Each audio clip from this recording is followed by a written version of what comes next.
नमस्कार। आप सुन रहे हैं द माइथोलॉजी रेडियो।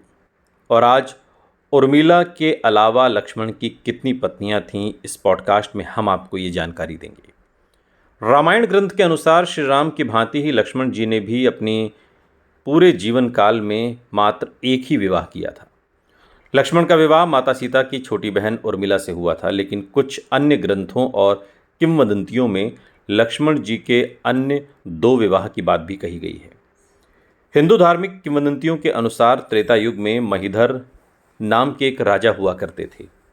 उनकी एक पुत्री थी जिनका नाम वनमाला था। वनमाला अपने बाल्यकाल से ही अयोध्या और भाई राम के प्रति लक्ष्मण की सेवा भाव के किस्से सुनकर बड़ी हुई थी और वो लक्ष्मण से बहुत प्रभावित भी थी। और यही कारण था कि वनमाला के मन में लक्ष्मण से विवाह करने की प्रबल इच्छा थी।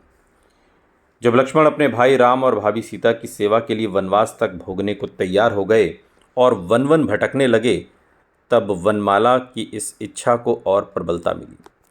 वनमाला ने लक्ष्मण से मिलने की योजना बनाई। माना जाता है कि जब लक्ष्मण वनवास भोग रहे थे, तब वनमाला लक्ष्मण से मिलने के लिए वन जा पहुंची थी। उन्होंने लक्ष्मण से भेंट की और अपने मन की इच्छा बताई, लेकिन पत्नी व्रता होने के कारण उन्होंने इस विवाह के लिए मना कर दिया।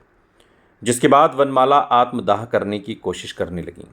वनमाला की ऐसी स्थिति देख प्रभु श्री राम ने लक्ष्मण को उनका वरण करने और उनसे विवाह करने का अनुग्रह किया। जिसके बाद भाई के अनुग्रह को आज्ञा मानते हुए कि ये आज्ञा है, लक्ष्मण ने वनमाला से विवाह कर लिया। इसके अलावा एक किंवदंती और भी है, जिसके अनुसार लक्ष्मण ने तीसरा विवाह भी किया था। लक्ष्मण ने क्षेत्रांजलिपुर नामक एक राज्य की राजकुमारी जितपद्मा से भी विवाह किया था।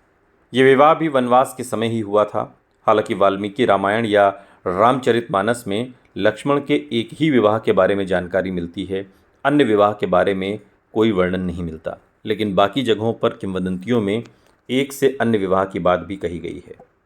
सुनते रहिए द माइथोलॉजी रेडियो, सुनता है सारा इंडिया।